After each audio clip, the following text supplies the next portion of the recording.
Hey everybody, welcome to NewWayStories. My name is Jesse and I am ready to host this podcast. Nothing will interrupt me.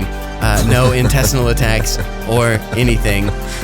With me, Darius Giles, co-host. Also, Ben Salazar on the ones and twos. Do we count it as the ones and twos anymore? I forgot, what did that mean again? We said it at one point, but it wasn't interesting enough. There's Whenever so many you facts. say it, I think it means drums. There's so many facts that I hear and I go, that's so interesting. And then like 12 hours later, I go, what was that? Like super interesting fact that I like don't care about. And then Christmas comes around and Kate's like, you didn't get me any of the things What was that I one? said that I What was wanted." that one fact that I was trying to? And she goes, I wanted a Dutch oven for Christmas. And then I farted under the blanket and held her. I said, Merry Christmas, you filthy animal. No, I did get her a Dutch oven, like an actual Dutch oven for cooking. That's nice. Because she's a woman. No, that's what she asked for. And she got me a noodle. Is she Dutch? A noodle, because I've been watching documentaries. She got you some balls because you need to be a man. No, I've been watching documentaries on noodles. And so it's the thing that when I make my own noodles, I can, I flatten it out, stretch. It's a noodle machine. Have you been making noodles? No, I've just been watching the documentaries. I want to know the first time you make the pasta. Okay, I'll let you know. Yeah, that sounds like a fun time. First step, watching documentaries. Second step, now Kate's bought me something, so I go. Well, now I'll actually have to go into the next step because I don't know. It's a fun thing. I just like listening to things people are passionate about, and then it gets me into weird hobbies, like making noodles. Making noodles. And I don't mean that as a euphemism. Kate got a Theragun. Oh, they're in the other room making noodles. Kate got a Theragun from her mom, and I go, last night I go, hey, do you want me to Theragun you for a few minutes? And then I just meant it as like a genuine ask. But then as soon as I said it, I go, and I don't mean that as a euphemism. And then she came back at it with and not said, anymore. I do mean it as a euphemism. All right. So we never talk about sports. There's a reason why. On this podcast. Yeah, because you're nerds. But Ben, you're a freaking nerd. Have I talked about... I'm not a nerd. I know so much about sports balls. Have I talked about football players like being emotional and how we like... Nope. On this spot. Okay. Not possible. This is a quick rant that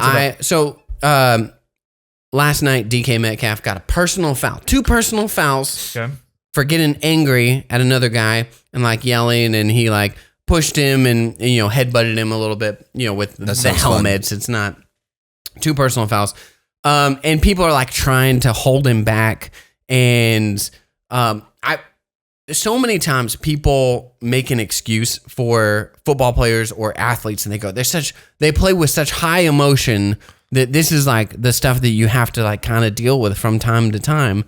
And it blows my mind because it's literally only on a football field or a sports thing that like we're cool with physical violence.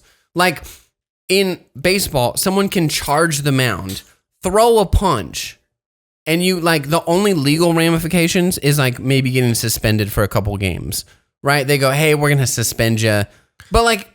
Oh, you don't get... In baseball, no one gets sued? No one gets criminal charges pressed against them? Right, there's no assault charges happening.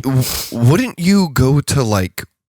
Wouldn't there be criminal charges if you like stormed the field as a fan? This is what I'm talking about. In any sort of... in football, they go unsportsmanlike conduct. That's one.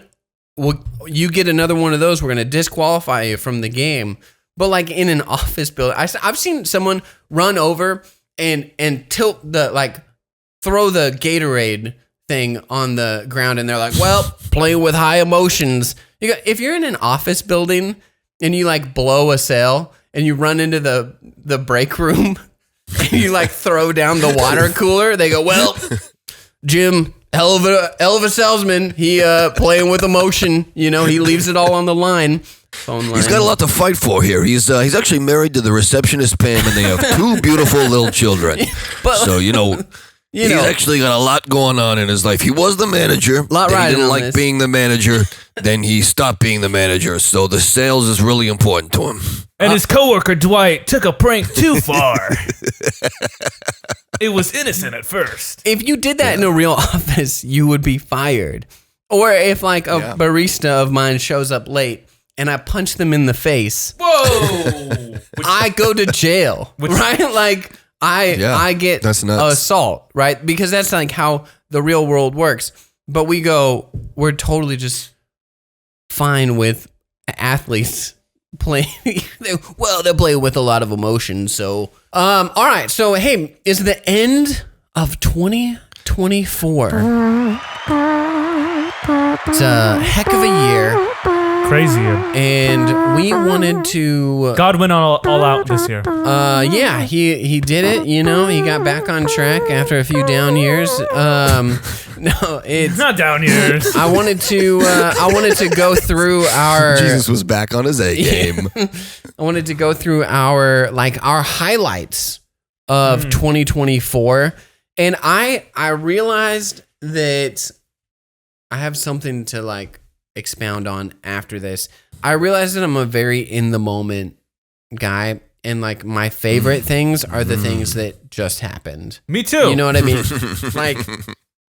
Experiences don't stick with me very long unless it's a really, really intense experience or something like that. All of the good things that happen in the first half of the year are almost non-existent to me. I go, did I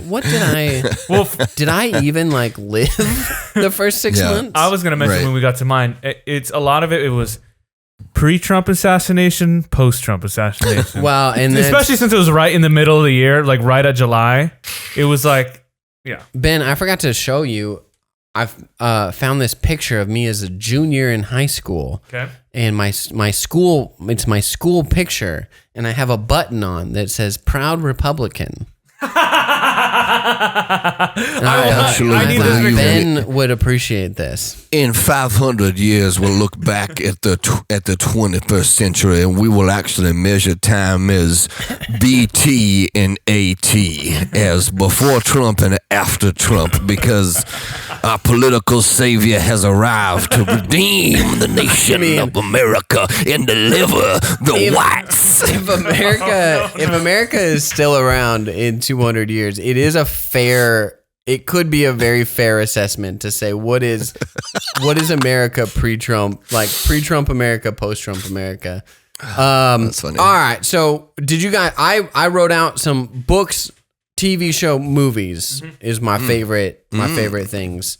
Did you guys think through all 3 of those? Yes. All right, let's start with books because that's the first thing I wrote down. My favorites, I have 3. The Creative Act by Rick Rubin was amazing. And if you are interested in creativity or being a creative person, I highly recommend it. And then I had 2 comedy horror movies. John Dies at the End was really super entertaining. It's an older book. And then How to Make a Horror Movie and Survive. I think Creative Act and horror movie were either published in 2024 or 2023. John Dies at the End was back in 2010. So, but yeah, man, those were my books. They're all super entertaining. The Creative Act was challenging for me and just helped me think through a lot of creative processes and how I go about, doing creative things. I love that. Are we doing all of our books, or you're just going to go through your whole list? No, books. Let's start with books. So I couldn't really remember a lot of what I read this year. But one thing, because I have the app called Be Real, and it gives you kind of a highlight reel of your whole year. And I was like, oh, I read this year, and it's Cold Case Christianity. Oh. It's a apologetic book, and it's really just focused on the resurrection, which I really enjoyed. And there's a lot of drawings, which helps because I'm more of a comic book reader. But it's a really good book. It's a pretty easy read. So if you're ever curious and you want to read an apologetic book, got some pretty interesting panels in there. yeah, That's really cool. Cool Case Christianity. So that's Nice. my book. And also, I snuck in comic books because you didn't write this out, and I've been reading a lot of comic books this year. Comic books counts as a book. I'm reading through a book right now. It's a graphic novel. Mm-hmm. It's a collection of old like fantasy. It's like This is the one that we yeah. It's like Twilight Zone, but in comic book form. Mm-hmm. And I fully plan on finishing it by next Wednesday and counting it as a book towards my end of the year. I think it counts. Also, I mean, it is like 150 pages, and 60s comic books. There's a lot of reading involved. That's all I'm gonna say. So the comic books, it's not. So one of them is not finished yet. The run is still going. It's coming out. There's a new one actually that I think came out last week or this week. I don't remember. Absolute Batman. It's Scott Snyder, who wrote a lot of my favorite Batman runs, and he came back to do this one, and it's a totally different version of Batman, and I love it. And then a graphic novel. I think I read it this year. I can't remember, but I just want to bring it up anyways because Jesse tried to last week downplay Tom King, the amazing comic book writer, because he was attached to Supergirl. Oh yeah. I thought Supergirl, the CW Supergirl. So Yeah. Supergirl, Woman of Tomorrow, which is honestly one of my favorite comics that I've read in the past few years. It's really Nice. good. James Gunn wants to use that to inspire the Supergirl movie, which I hope he does. I think Yeah. it'll be awesome. So those are my two comics. Sick. Absolute Batman and Supergirl, Woman of Tomorrow. Nice. I like it. Dope. I tried to. I think it was last. I think it was last year. I think I read The Last Ronin last year. Yeah, see, I was going to bring that up too. I was going to say the like, same thing. but Yeah. I think we read it last year. There's a couple movies and books that I was like, these are my favorite, and then I look them up and I go, oh, I did that last year. Yeah. Darius. Well, some of mine are spiritual, so if you don't like spiritual books, then you're just going to have to Hey. shut the heck up. I meant the Bible. Or I'll fight the you. Bible, number one book. Number one book. All right, Well, go for it. You can say yours now. I only say that because, like, me and Brittany have been reading almost all the books that me and Brittany have read together as like our recreation reading this year have been not my favorite. We just because we like got into a couple series, and my wife is amazingly focused, and she finishes every series. You gotta go that she through the starts. series, yeah. And I will jump ship quickly because I'm a coward. And That's why I'm hesitant to get into series. Whenever I see a thing that's like, yeah, we got 12 books, I go, ugh, I don't know, dude, man. the new Stormlight Archive just came out, and Yeah. I'm like, man, should I really start reading Way of Kings? You go, 'Cause let's it's start at the beginning. Yeah, it's 1,000,000 pages to get to the newest book. That's probably not far off, dude. Malia has been going through those. Everyone raves about it, but I know it's Yeah. gotta be like super dry. So anyway, Yeah, it's good, but boy, is it long. I will say this. I will say Ben, that I read a book called Revival or We Die by Michael L. Brown. And Michael L. Brown, it's a cool book. If you're into like if you're a charismatic Christian at all, or you're interested in charismatic Pentecostal Christianity, or you think it's weird and you would like to like get a window into it, then this is a really cool book. Cool thing is a lot of Pentecostal and charismatic leaders have often gone high emotion, not high intellect, which is okay. We need emotion in the church. Michael L. Brown is extremely high intellect. He's a PhD, and he worked at a church that was like famous in America in the 90s, where they had this thing called the Brownsville Revival, and it was all this crazy stuff happened at this church, and he's a PhD and a very critical, analytical person. So to hear all those things from his perspective of like what a move of God looks like from a very engineer-minded person, It's that's very- very, very, it is very very Wait, what's that called interesting. again? That's really interesting. Revival what? Or We Die. or die. I want to read that, actually. That sounds It really is cool. interesting because most, like, the appealing thing to me in the beginning when I was becoming a pastor was that, the AG, I know this guy. I know him. the AG is like, there's a verse in Acts that was like, anybody can be a leader, right? They're all these uneducated people, and they were like leaders of the church. And then AG people are like, yeah, you don't have to be educated. And I go, this is my church. I don't have to do college. And then you kind of have this like, yeah, I think it's shifting quite a bit now, but the old way of, not the old way of looking at it, but this old stereotype is like AG pastors are like country bumpkin, like pastors that just like tap into the Holy Spirit. And that's why, like, when I was young, I think I like was drawn to a lot of Calvinism guys because they're like so smart, and like the way that they talk, you're like, man, these guys are legit. They know their stuff. And so it's interesting to, on the charismatic side, which is not traditionally a super educational, I was going to say super smart, but then you don't have to be educated to be smart. But education was not originally a high value of the modern charismatic movement. And so when you hear an intellectual talk about those sorts of things, I just saw a bumper sticker yesterday. It was pro science, pro life. I go, I feel like we need more people like this that are like, yeah, I believe in God. And I also believe in science. And let me like, and I can be educated in both of those things. They don't have to work. It's not against each other, right? It's like, and I think that more people should be, outspoken about being educated, I guess. I don't know. Well, real quick, I just forgot to mention just my book, because I was like, I feel like I didn't talk a lot about it, but the reason why I got drawn into this, it's a homicide detective investigates the claims and the stuff of the Gospels. And so that's what, if we're making pitches for our books, because Darius made a really good pitch for his, it's a homicide detective, cold case Christianity. It's really good. I've heard a lot of good things about that book. It's a what'd you say? He's dragging a cigarette. I was investigating this dame. This Jewish guy. I was begging the streets, and I was talking to Mary Magdalene, who's a prostitute. It's She walked in with a 2-bit robe you could only get from your grandmother's funeral. I'll do the music. She shot daggers all at of me. this is in the book, by the way. You have to read It's a pretty long read.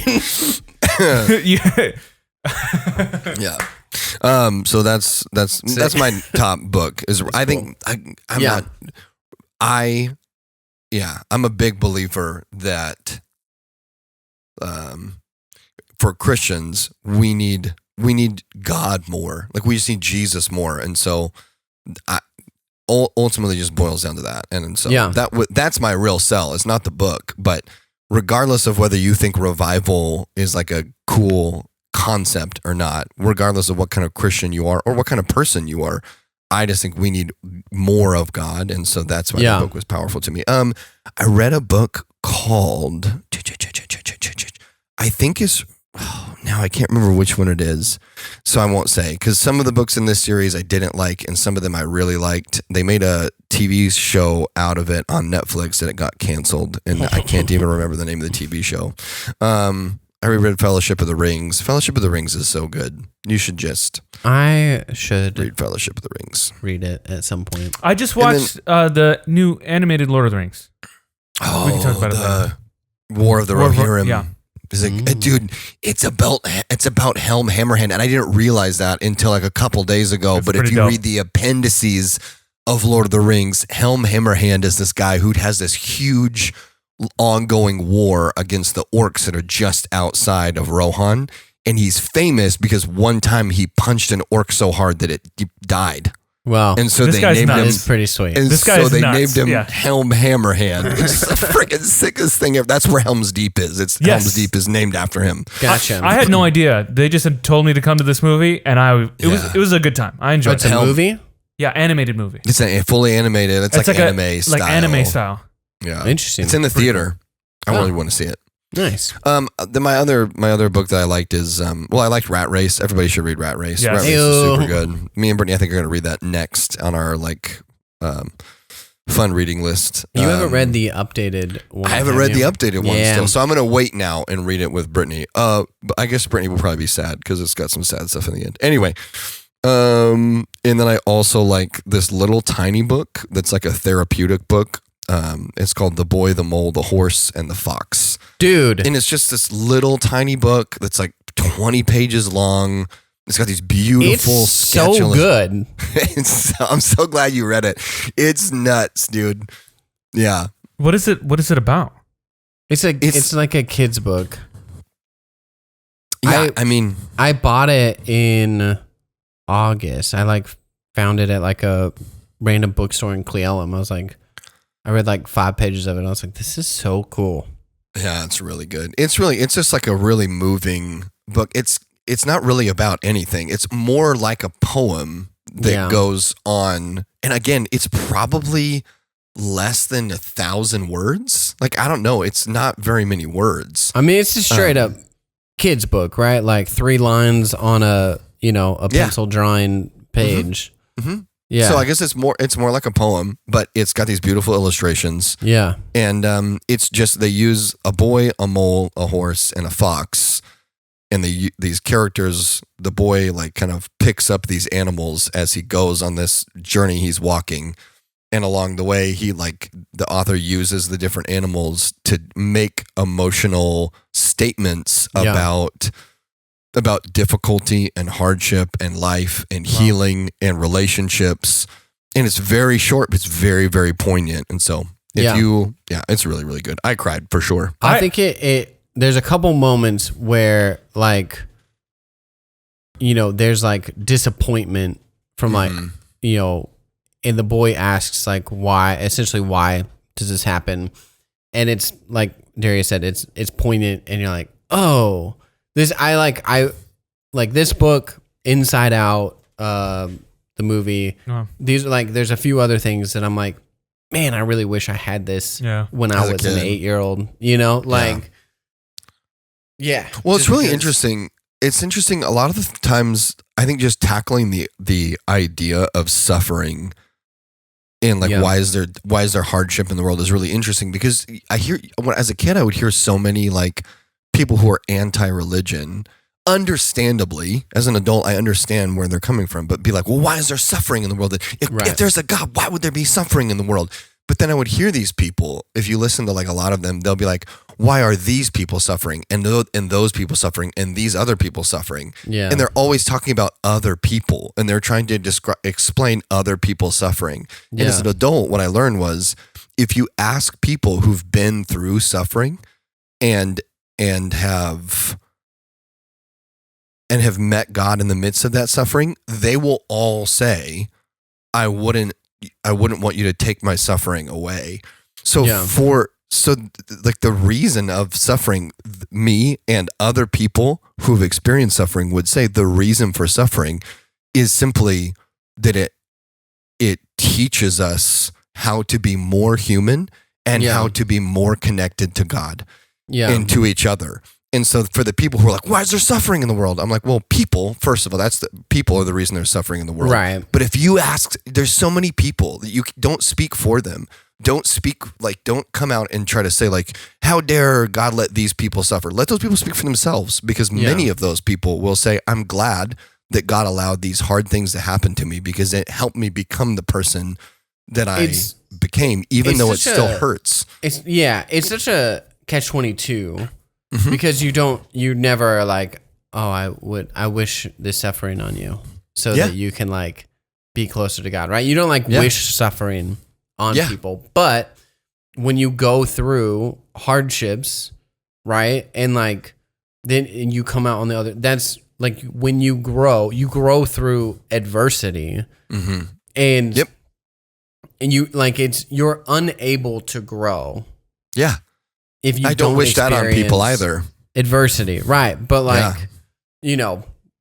but it does. I think you can Yeah, and it's definitely a huge like tension filled topic because there's also like levels of suffering, right? Like or levels of hurt that other people cause, and I think for me it's like at the end of Genesis is God tells Joseph, right? Like what everybody meant for evil, I turned it in like for my good.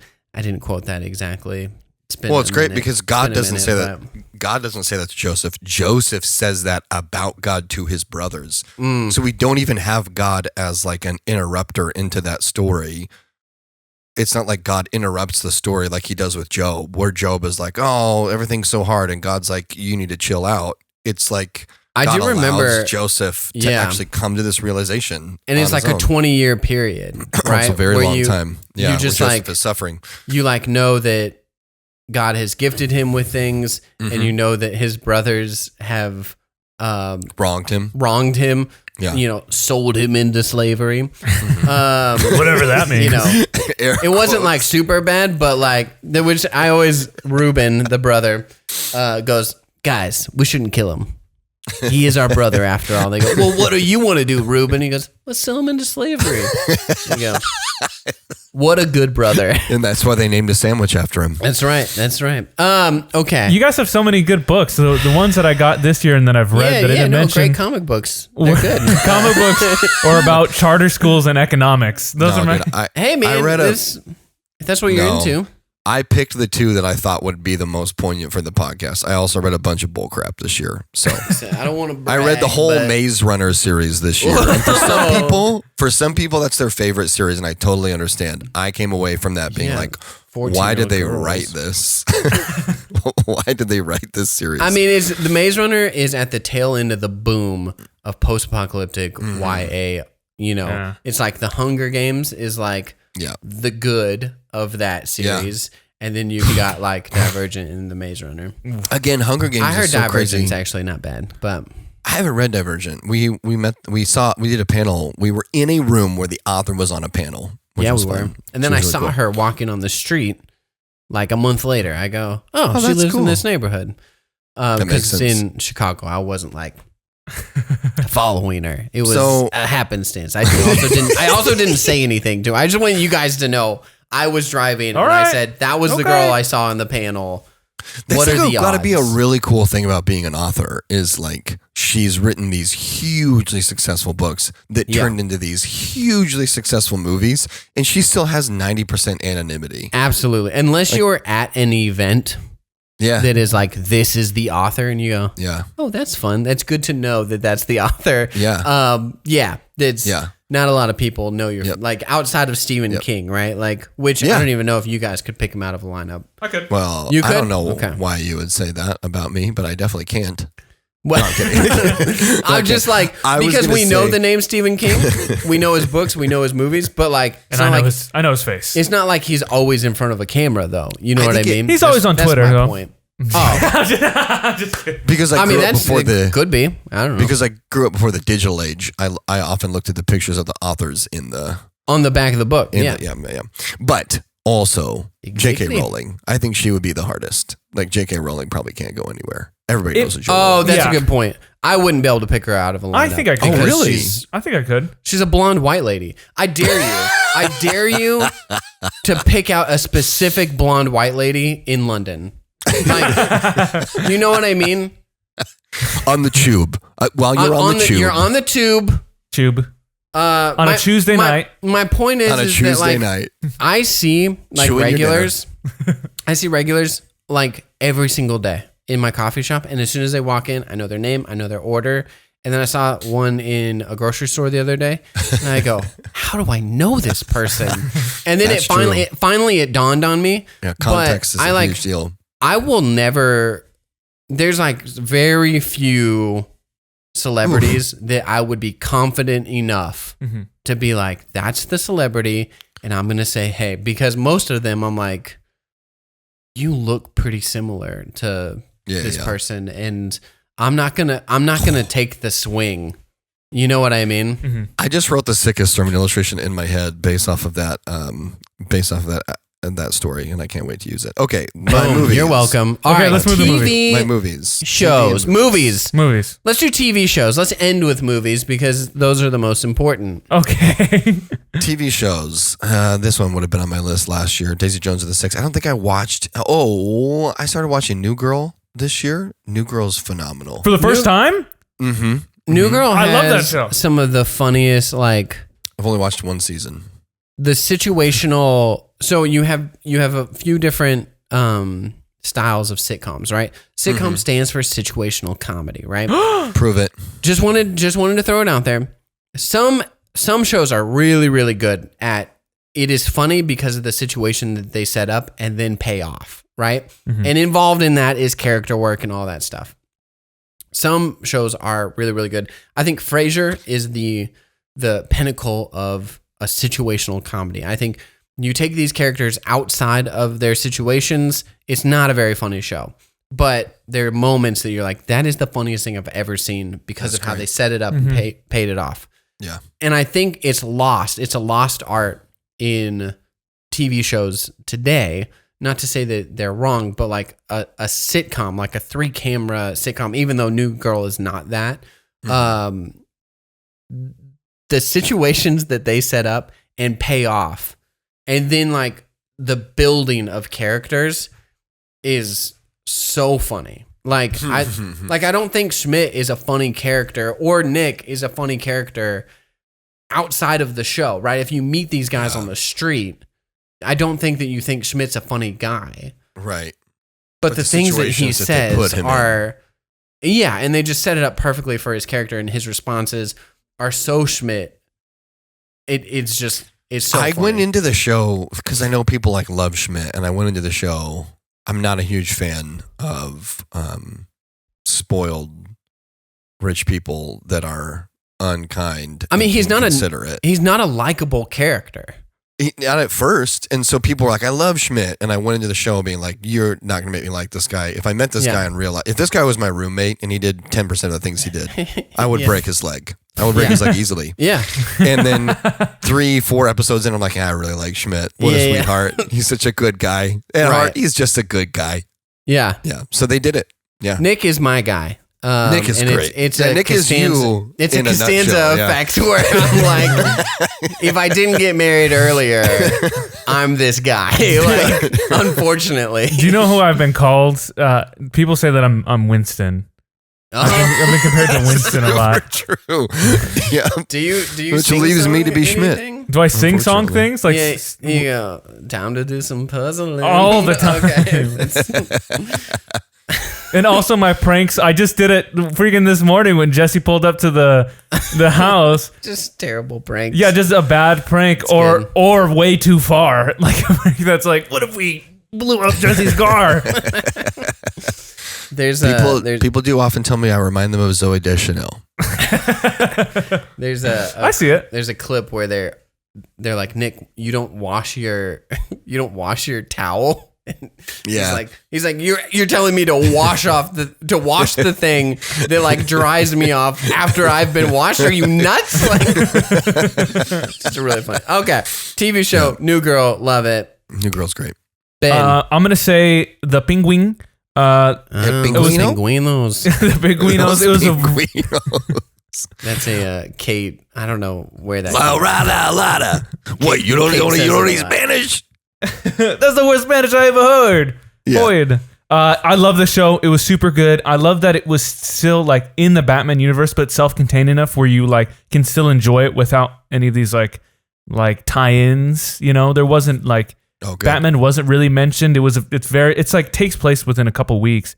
I think only 2 weeks, but it's just like it's its own little story. Yeah. Colin Farrell is incredible. I love Colin Farrell. I forget who I was talking about this with.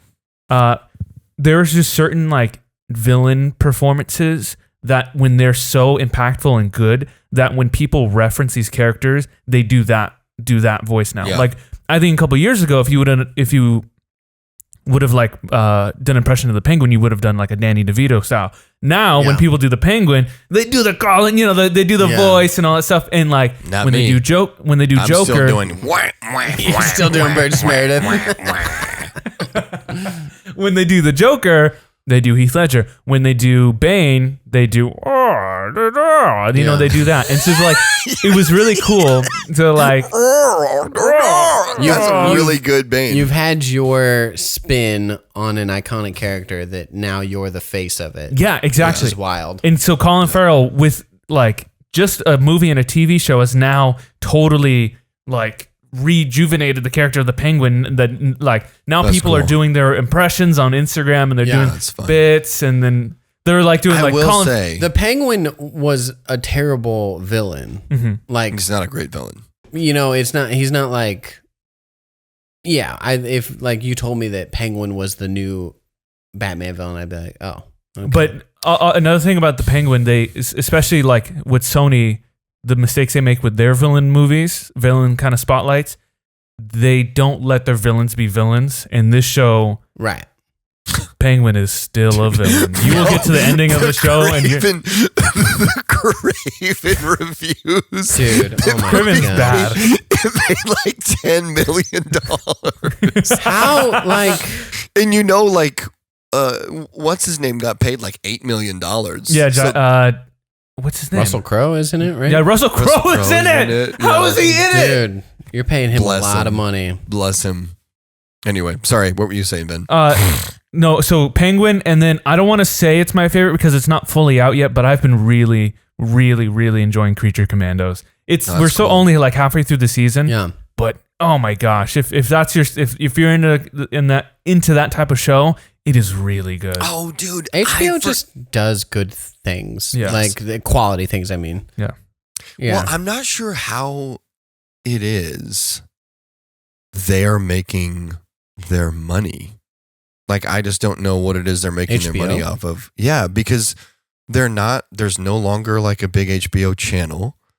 So there's not a lot of ads on the HBO Max app. Is there still not like a Direct TV? There's still got to be some poor suckers. I guess maybe that's on it. Direct TV.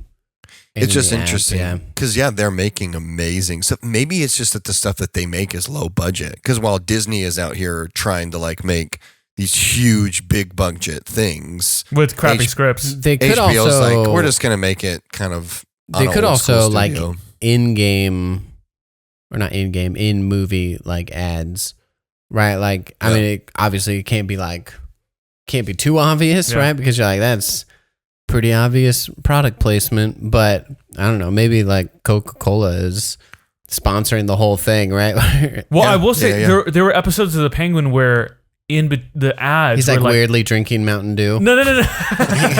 Have you had this Baja Blast before? Well, it's refreshing. And anyways, I'm gonna go kill this. Spanish. We're meeting at the Taco Bell Cantina, right? It's a new thing where they're serving alcohol. It's fun. All right, I just have to get out of here. I gotta get out of here and live Moss a little bit.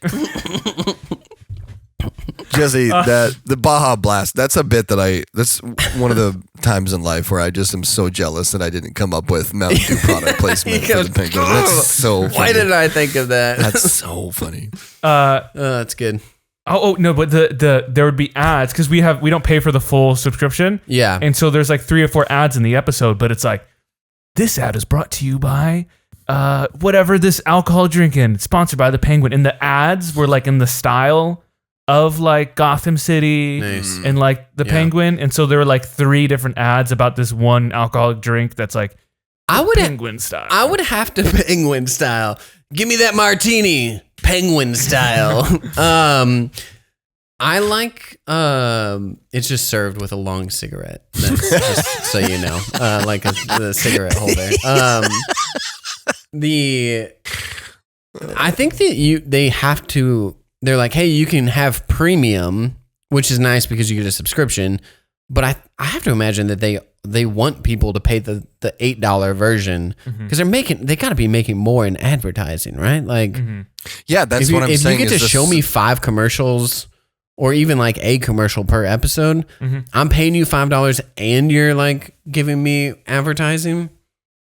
Yeah, the subscription. I would be super interesting. As far as I understand, I don't think any of the streaming services yet, maybe other than Hulu, because Hulu was so far ahead of the game in terms of like ad revenue and subscription revenue. But I don't think any of the new ones from like the last 5 years, I could be wrong, but I don't think any of them have got enough subscription money to come into the black with their production budget. So I just don't, it's interesting to me. I don't even know why I went that direction. No, it is super fascinating. Okay, we gotta go a little. My favorite 2 TV shows. One that was like from this year. Nobody Wants This with Adam Brody and Kristen Bell on Netflix is so cool. Funny and charming. Is it really? Yeah, I like it a lot. Like Adam Brody plays he's a rabbi. Thank you. Yeah. And I just think it's really funny. Really funny. I'll give it a watch. Like I said, like heartfelt. I don't know. You care about the characters, and I think that they're some really funny stuff. It can be raunchy at times, but it's unfortunate. It's well, we won't get into that, but it's good. It's good. And then this is not a new thing, but Kate and I just started watching What We Do in the Shadows, the TV show. Yeah. And I was nervous about it. I didn't realize that it was created for TV by Jermaine Clement, who wrote and like starred in the original movie. And then Taika Waititi, like they're like writing and directing episodes. Oh, that's really cool. Like and producing the show. So it's like it's very high quality. I didn't realize that. If I would have realized that, I would have watched it. I would have watched it earlier because it's still going and there's like 5 seasons out. Mm-hmm. It is so funny. Like, I mean, there's moments where I'm just like, this is unreal how funny it is. So yeah, What We Do in the Shadows, man. Dude, I just started watching The Detroiters, and Jesse, I just watched that episode. Yeah, me too. I don't think there's anything. Did you just watch the birthday episode with the clown? The whole time he's like, "Oh, those freaking pies! Well, you shouldn't have brought those freaking pies because the clown's gonna freaking get all those pies." It's tough to explain, I think, how funny that show is without like watching it, right? Like if you and I talked about that scene, I think people would be like, that kind of sounds like a dumb show. And it is definitely a dumb show, really but dumb. Oh my gosh, I just think Tim Robinson, there's something, maybe it's because he's like our generation, right? That his writing just like hits in a certain way that you're like, this is unreal. Dude, it's so funny. The other, because they always eat hot dogs, and he goes, oh shoot, his name is Tim, his friend's name is, I don't know, Sam. And Sam is like, yeah, my stomach's upset. I'm just going to duck out early because he's trying to like go on a date on the low key. And Tim's like, well, what did you eat for lunch? And he goes, 4 hot dogs. He goes, well, there's your problem. You're wasting away. You're starving. You're practically a skeleton. I'll go see if I have a few spare hot dogs in my drawer. In my desk. Just that. I'll go see if there's a few spare hot dogs in my desk. It's so funny to me. We were talking about in the opening. It's one of the best. I will say it is one of the best pilots I've ever seen. It's had a diminishing return for me because the pilot is so good. Yeah, for sure. But they like go into this important meeting and they're like, we're here to see so and so, and what? Now I'm blowing. She says something about like, I'll call him.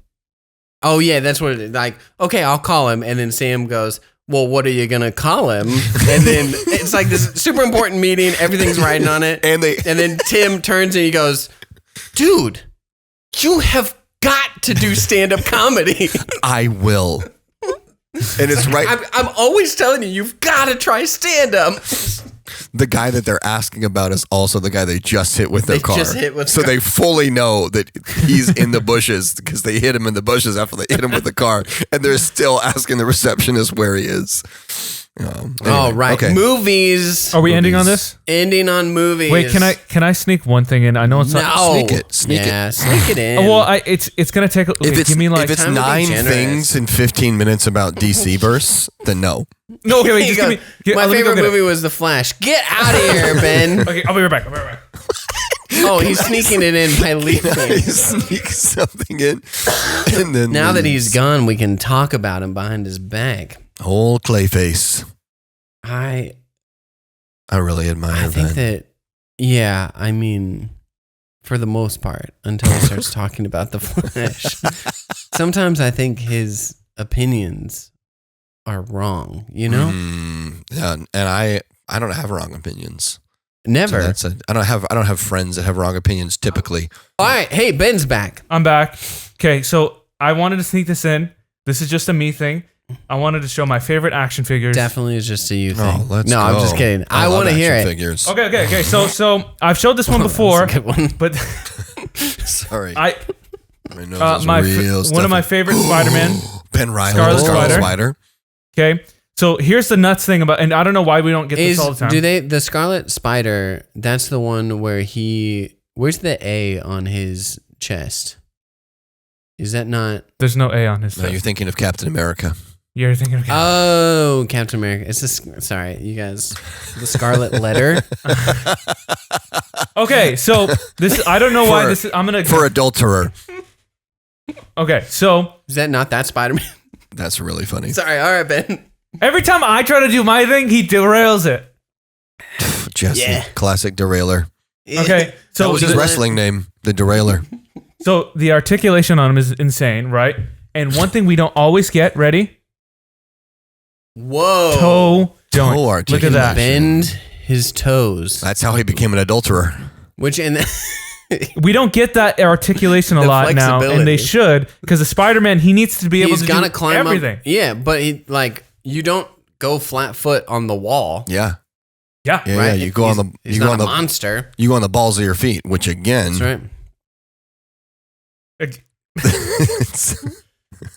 Like if you want to get him in Scarlet. so we got that scarlet letter. like if you want to get him in the, Dude, you know, that's like so sick. the, Gosh. Like man. a true Spider-Man pose. I don't yeah, think you want to get him. because I was such a nerd and my father didn't ever get like Christmas presents when he was a kid, and my mom's a woman. She's a girl, so I don't think she got it. I wanted action figures with articulation so bad as a kid. Yeah.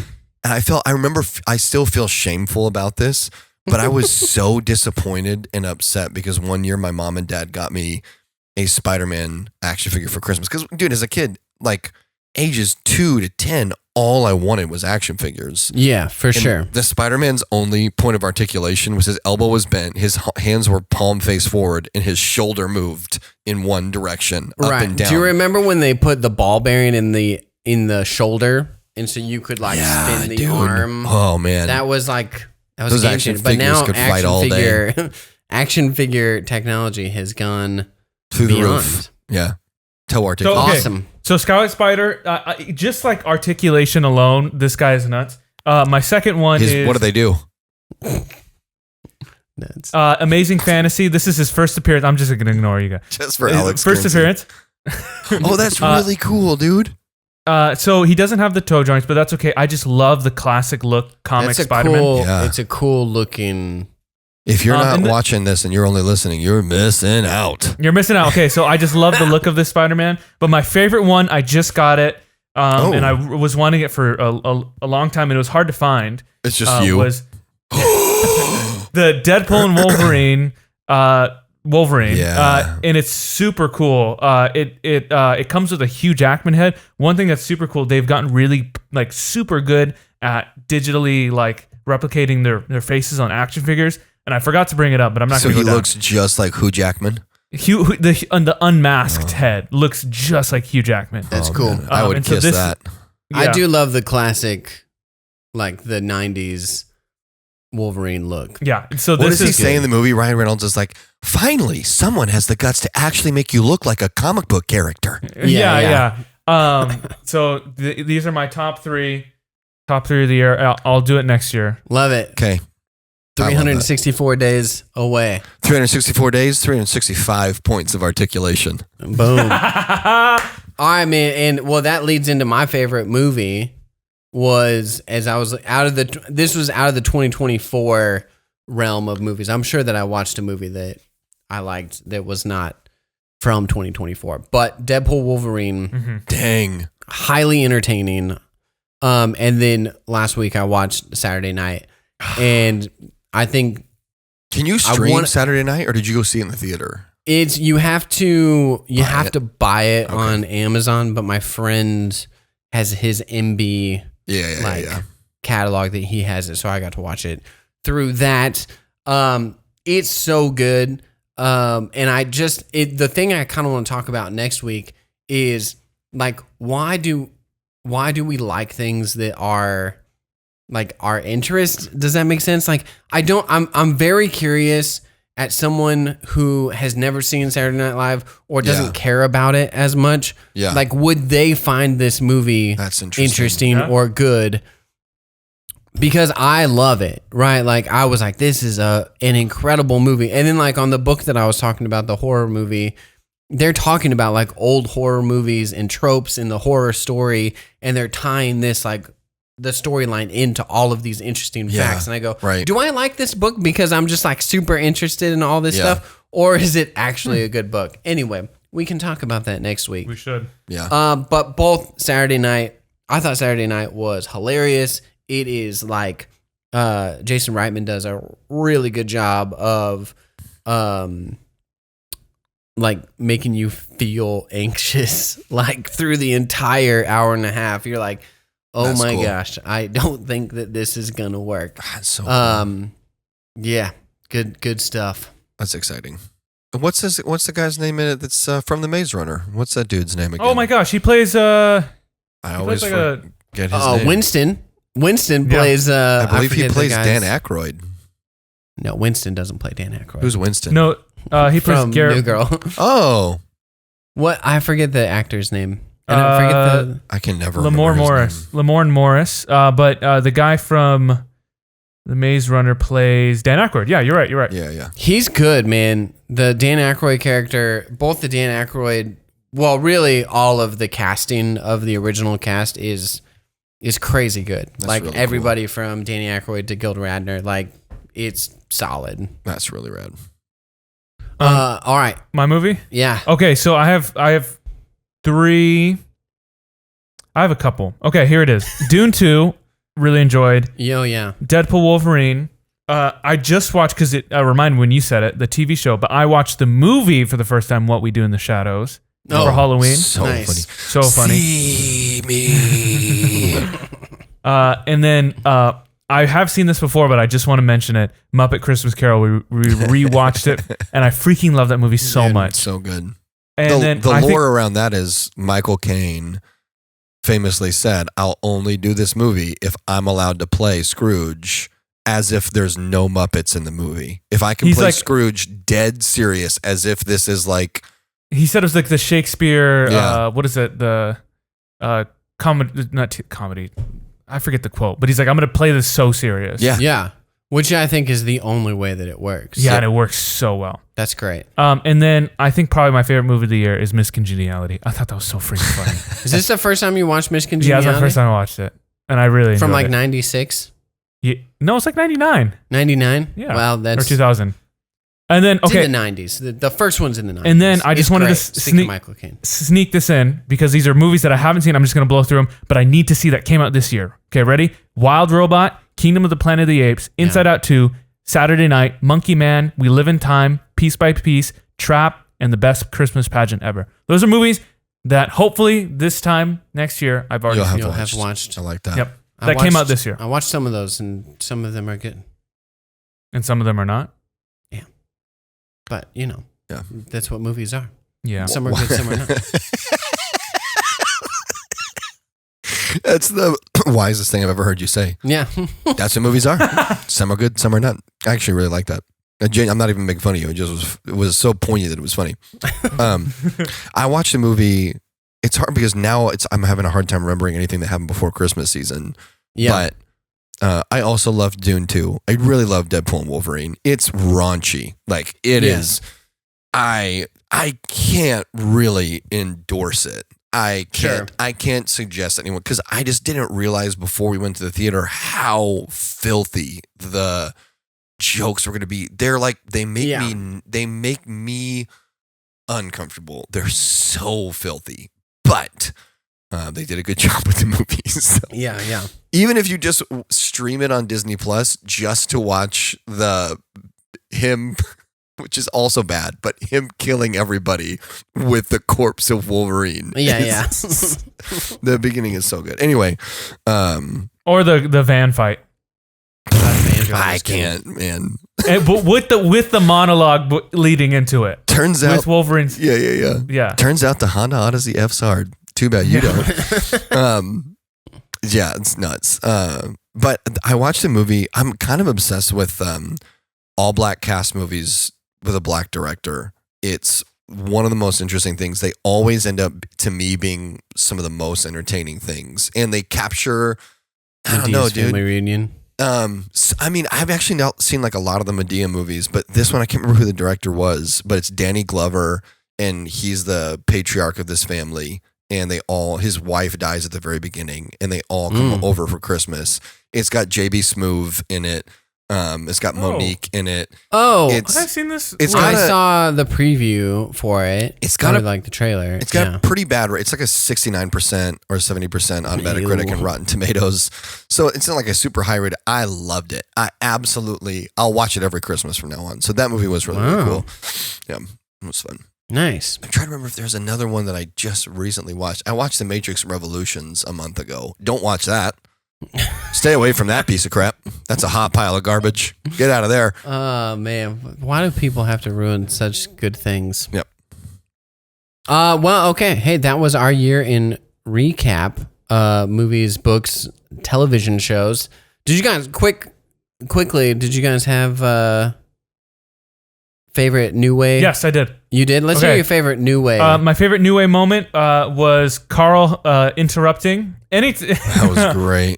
His first episode was really funny, but I want everyone to know that was not planned at all. Him actually interrupting us? Yeah. That was a genuine interruption. He totally threw us off. I hope he does it more. So that was really fun. The MCU brackets, it was a big kind of, we weren't expecting those to be as take as long, fun, but though. I think it was definitely worth it. And then I was right at the beginning of the year, Do Good Gangsters. Oh, that's a great bit. Yeah. Whose bit is that?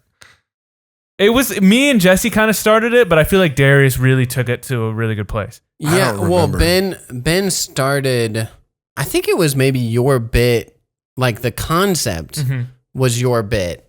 Yeah. And then you helped build it. Yeah. And then Darius rocked it. And then and that's a pretty fair statement, I think, of how a lot of bits happen, is that there's a conception of it and a building period, and then especially if it requires a voice or a character, right? Then Darius, I do love that. You adding the giving all the cousins really funny names. Like, my bro Stinky. That was it took it to another level. Dude, Stinky doing volunteer work is really good. Yeah. Really good. So dude, again, living kind of in the moment. Like few episodes ago, we had the cop that took everything literally. That was a fun bit. That I loved that so much. And that, for me, that's really funny too, because I just wanted to tell a funny story about something that I experienced, and then we kind of stumbled. This is one of my favorite parts of this podcast, is that the bits that we stumble into. And we had one more in that episode. There was two that were so funny.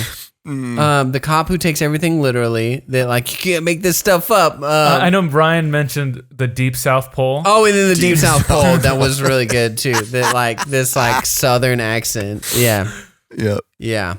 The racist South Pole. Yeah. That's really funny. I like my favorite episode, I think ultimately was the favorite albums. The best albums of all time. Was that this year? Yeah. I think it was, yeah. That was not that long ago even. Did you say it was in February? Yeah, it was a long time ago. What? Jeez. Oh my gosh. This year has been. I thought that was like 3 months ago. This year has been a decade. A hard year for me, like to remember a lot of stuff because even as I look back, I missed a ton of episodes this year because of church plant stuff. Yeah. And I feel like Yeah, we've been meaning to talk to you about it. since September, it's been like a good streak for me, but I forgot how like, crazy it was before that. I have a goal this year to actually journal. I have so many journals that like 15 to 20 pages are filled out and then like 70 are blank. My goal this year is to finish That would be awesome. a journal, right? I want to like go, and then when I see a movie, when I read a book, like I want to like document it to say, I read this and it was great, or it was garbage or whatever. Plus, I'm going to raise a child next year, so I should write some stuff down. You should actually take some notes so that on your second child, you could be better. You go, this is where I went wrong. Sorry, Ozzy. Here's what we did wrong. We're going to get it for the next one. Luckily, we took note of it so that your brother has a better upbringing. No. I don't know. Yeah, that's I've got a few goals, but that's like one that I'm like, I think I can accomplish this. Yeah. Ben, who's all right, the guys. oldest sibling in your family? Me. I'm the oldest. Checks out. Mm-hmm. What do you mean that checks out? Okay. Are you, two middle childs and an oldest child. But isn't the oldest child usually like the podcast. more dominant one? Yeah. Dude, what do you think this podcast is? You dominating us. Do you not think? You don't feel like you've dominated us every day? That's Darius and I talk afterwards about how mean you are to us all of the time. We've thought about changing. It's a classic oldest child. Yeah. We thought about changing the name to the Getting Dominated podcast. We thought how many points of articulation. We can tap in those viewership of middle child and younger child people who just see the title and they go, this is about an older sibling. I've been dominated a lot. All right. Hey, I hope you guys had a good Christmas. This is coming out a couple days before the new year. Happy New Year. Happy New Year, suckers. Like, subscribe, do all of that fun stuff. Write in newwaystoriespod@gmail.com. And guys, we'll see you next year. Oh! You have got to do stand up. All right, guys. See you later.